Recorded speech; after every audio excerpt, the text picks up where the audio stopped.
Okay, here's another S&P video for you guys. You'll notice here we're on level 2 and we're looking down, and you can see the actual pile underneath the pile cap. Now if I go up here and I hit, let's say, hidden line, you see they're showing. If I go to wireframe, you'll see they're showing. You're thinking, well, wait a second, why is that stuff showing down there, and what's going on with all this? Well, it's a little bit to do with view range. So what I'm going to do is I'm actually going to go to the, let's say, a side view. Let's go to, let's say, one of these here. You'll notice in here we've got our level 10, our level 2 is at 10 feet. Beyond is 5'6" below, and that's where pretty much the pile caps, or the piles start and go on down. Now, as we look at this, we look at it and go, what I'd like to do is I'm trying to figure out why is it showing it solid. Now, if you go up top here in your help and you type in beyond, there's a very good explanation on the view range of how this actually works. So I'm going to move this over where you can see it. What's happening is you have your cut plane. Now I was at 1 foot in the structural. Then you have a bottom, and then you have this other area called view depth. The things that are in view depth, so let's zoom over a little bit. See how this pile cap right here, or this footing, is actually in that range at the bottom. When it comes up in that range, it'll show up like this if you go down here and change the lines. Now this is the thing that's kind of frustrating. You'll see the line styles. By default, it's kind of a nice little graphic here. It says by default this line type happens to be solid and black. So you're not getting this orange line with dash like this one is. Now you're getting something black. So let's go through it in real time here. So I'm going to go back to level 2, and I notice that again they're looking solid and black. So what I'm going to do is go to Manage, we're going to go to Settings, and we're going to go down here to Line Styles. Since those lines are in that area beyond the cut range, you'll see a thing called Beyond here. This is in all versions of Revit, and you'll see here it says give it a line weight. I'll set it to something thick. I'm going to set it to a different color, just like in the thing. I'll set it to orange, and I'll set it to something different. Let's come down here and pick something, let's say maybe hidden. Okay, you want to pick dash, that's fine. I'm just going to mix it up a little bit. Alright, we pick it like so, we hit OK, and notice what's happened. Notice how we can actually see what's going on there. Notice how we've changed the weight. You can see the weight. We've changed the look and feel. So you can do the same thing. A lot of the aspects of Revit are driven by view range. How far down you're cutting, what you're cutting, and how is it going to represent the things that are being cut. So keep that in mind, because if you type VV and you look in here, this will adjust some aspects of it, but it also ties in very closely with where you cut the view range. To access the view range, type let's say VP at the desktop. That pulls up view properties. Okay. Down at the bottom you'll see view range. You can fire this off and you can set this. You'll see the bottom is at 3 feet and it goes down to a distance of 6 feet. So anything between 3 and 6 is considered in the beyond area, and that's why we set up the way we do. So there you go. There's a tip on beyond. Hope that helps you guys out. If you have any questions, feel free to give us a call. Our website is AutoCADtraining.com and also freerevittraining.com. All right, thank you.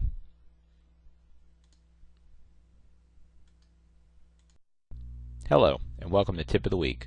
In this tip, we'll cover a quick parking lot so you can add to your project. So if you're doing a rendering or something, you can get a nice parking lot and surrounding aspects in just a few minutes. This tip is sponsored by CADtech Seminars. If you have questions or want to find us on the web, learn about our company and training, freerevittraining.com. All right, we're going to jump into Revit now. I'm using Revit Architecture. This can be done in most different Revit applications. Move it over a little bit. Get it on our screen. There we go. Do a little resize in here. Okay, you'll notice from the image here, just have something real basic, and currently it has some trees, but it doesn't have any parking lot or anything of the sort. I'm going to turn off the shadows here, just save some time and energy, so I'm going to turn those off temporarily. Now here we are in a little model, nothing much going on. I'm not going to get too complex with it. I'm just going to show you some simple ways to create a parking lot and maybe some parking spaces. So here we are. I'm going to go to level 1. Now in level 1 you'll notice here we don't have a light going on. Do a couple of maintenance things here. I'm just going to take this, hide in view, get that out of our way. Now some quick ways to do it. We can use floor slabs to do it, and we can move pretty quick. Here's some tips. First of all, you may consider using model lines to lay it out. Now fire off model lines. Now model lines are 3D lines, and I'm going to come over here and we can use a bunch of different tools that are available, but I'm going to start with lines. Let's say I have a road out here. I'll come down, come over, and I'll come to a certain point. Let's say I have a parking lot here. So I'm going to drag on in a bit. Okay, drag over, drag back down, drag over, and let's say we have a street here. I'll put a turn like so. We'll go on back. I can now do the other side. Again, I'll fire off the same command, model line, and I'll start from over here, and I'll come on over to a certain distance. Let's say about right here. And again, you can lay this out a little bit better if you had the time to do it. Alright. Nice thing about tracking with Revit, it makes it easy. I'll pull it back to a certain point. Now at this point what we have 3D lines. That's why we use the model line instead of the what's called the drafting line, or actually called detail line, excuse me. So here we are, and we've got some lines. If you go to 3D you'll see the lines. So the lines are there. Now at this point it's not really meaning anything to us. What we could do is actually now go back to our level 1, and we'll put in a surface. Now the surface here is going to be relatively flat, so I'm just going to go to my massing and site, fire off Topo. Now it may come up and say not available in the current view. Not to worry, just go over to site, and all it means is that it might be turned off. So at this time I'm going to fire off a point. Now I'm going to set an elevation of, let's say, -6. That's going to push it down a little bit to make it lower than everything else, or I could put this at 0 and pull my curves up a little bit. Again, either way would work. Just for simplicity, I'm going to push this down. I'm just going to go around the building real quick using the Topo command, and what this is going to do is just make us a flat surface. So I hit finish surface, we have a flat surface. So I want to make a, let's say, sort of an contours. You could play with this a bit more and get that contour set up just the way you want. We'll go back to 3D. You'll notice here we have a site, or actually we'll have a ground plane now. I'll go to shading with edges, and you'll see we have shading with edges. Now currently when we look at it, it's pretty nasty because it is like dirt brown. Next thing I'll do is I'll select the object, go to element properties, instance properties, and you'll see here the material is really nothing. So we're going to go out here and we'll pick something, let's say like grass. Now you can adjust the color, you can adjust the render appearance, however you'd like it to look. I'm not going to spend too much time on that. If you want to lighten it up a little bit, make it all warm and fuzzy, we'll hit OK. We hit OK, we hit OK, and now when we click off you'll notice it's bright green. Alright, now we do still have our lines there that we'll be working with next. So let's take a look. I'm going to go back to let's say level 1. So my road, all that other stuff's out the way. Now I'm going to come in here, I'm going to use a couple of tricks. First thing, I need to round off these edges. In AutoCAD we're familiar with fillet command. Now if you go to, let's say, modify, you'll see trim. It works similar to fillet in that it closes objects like so, as you'll see in the graphic here. There's another tool. If we go to, again, model line, and this will work with walls and other aspects. You'll see in here we have some black ones, we have some blue ones, and we have some green ones. The blue ones here actually are the other half of fillet. For instance, notice I can pick 2 lines and it'll put a radius in. So I'm going to fire this up, and again this is up to you and the radius you want to use. Just for simplicity I'll set these to 10 feet. I pick 1, 2 fillets, 1, 2 fillet. So we can move pretty quick as long as you know what you need to put these radiuses to. I'll set these to maybe a foot now, or 2 foot, and we can go back right here and kind of tighten these up. Again, this is something that you can decide on the sizes that you want, etc. But you'll see I cleaned up that line. Now that line, it would only be one side of a curb. Let's say we want 2 sides of a curb, but we want to use it to create our drive. So what we'll do is here, first thing I'll do is actually create, let's say, the driveway. We go up top, and what we're going to use is just a floor slab. Now we could go in here and go to, let's say, floor properties. We could duplicate this, edit, type, duplicate. We could call it, let's say, again, driveway, concrete, whatever you want to call it for outside to make that happen. Now I'm just going to leave this alone. I'm not going to spend much time, but you can go ahead and change it as needed. Now, one thing I will do is I'm going to set the height a little higher than what's existing already. So I may come in here and set this if my site is at, let's say, -6. I'm going to set this at -5, so it'll stick up a little bit. Then we'll put a curb up to 0. So at this time I'm going to hit OK. And what I'll do is I'll roll over the object. Okay, if we come up here, see how it's set to wall? We'll pick on line. Roll over the line, hit the tab, and see how it picks them all. Roll over the line, hit tab, picks them all. Now what I'll do is I'll just finish up with some line work here. I'll say, okay, my little road's going to come out a certain distance. Bring it on down, bring it on over. Okay, we'll do the same thing over here. Okay, we hit finish floor, and what it did, it made a little concrete slab. Let's check it out. We'll go to 3D. You'll notice there it is. There's our little slab. So now we have our concrete in place. Now we want to put some curbing in, because curbing, it's going to add another level to it. We could go with this and be done, but we're going to kick it up a notch. Let's go back to level 1. Now our slab, you'll see, is in a way. Some of these little crossing. Once the crossing comes up, you'll see it's a slab. I'm just going to right click, and I will hide in view that element or category. Either one will work. So now we're back at green lines again. We can use these same green lines, and this time we're going to use another little trick. We'll go to modify. We're going to go to offset.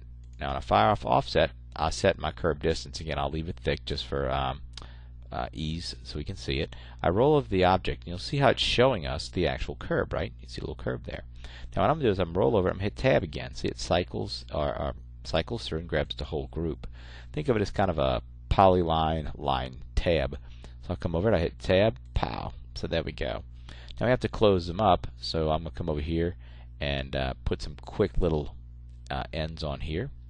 So just quickly what we'll do is, now here's another little tip. I'm going to hit undo. Don't even have to really do this, but this will make it quick. Actually, we'll just run with this. So I'm going to go over here, and again, you go back to home, model line. I'm going to close these up. Okay, and we close this one up. Alright, let's see if she's closed up. Yeah. And we can do the same on the other side, just 1, 2, and 1, 2. I'm thinking we got it. Yeah, it's looking good. Okay, so there we go, down and dirty on that one. Next thing we will be doing is we're going to take these objects and convert them into little mini slabs. So we go up top again, floor. At this time it's going to say, okay, what type of floor do we want? And they're going to go down. So it's going to go down probably about a foot. Not too worried about that. Again, we'll pick on lines. I roll over the line, I hit tab. Okay, you'll see it actually started to highlight the whole line there. Now I can roll over this, and I hit tab again, and it picked it up almost, but didn't pick the whole thing up. Hit escape a couple times, and I will just come in here and touch it up. Okay, again, we could have actually used an offset to do it. That's what I was going to mention. You don't have to double the lines. We could have actually used the offset command on the second pass. So there's the curb. We'll do the other one real quick. Again, we're going to pick a line, roll over it, tab, tab, tab, hoping to get the whole thing, but as you can see, it doesn't happen. Tab. See if I pick up more this time. Tab, tab, tab, pick it. Okay, we're trying to get all of them as possible. And I think I might have moved a little fast, and I might have actually missed one.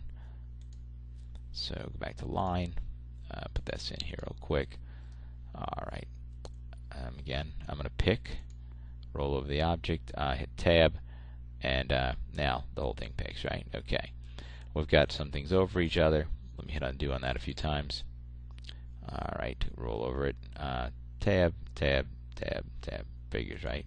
The when you want it to work, doesn't work. Now it does. Okay, I'll go clean these up real quick. Put a line in. And if all goes well, finish floor. And now we should actually have it. This says verify. Now you could do them one at a time too. I'm just moving fast here. Go to 3D, and if we zoom in, you'll actually see, hopefully we have our curb in place. Might be a little hard to see, but you can see we have a little bit of a curb.